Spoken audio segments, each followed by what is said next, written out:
ay taos-pusong nagpapasalamat, pumupuri at lumuluwalhati sa atin pong Panginoong Diyos at sa ating Panginoong Jesucristo dahil po sa tagumpay na tinatamo ng Iglesia sa pangunguna po ng ating pinakamamahal na kapatid, ang tagapamahalang pangkalahatan, ang kapatid na Eduardo V. Manalo,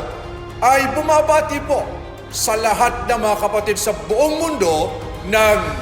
Happy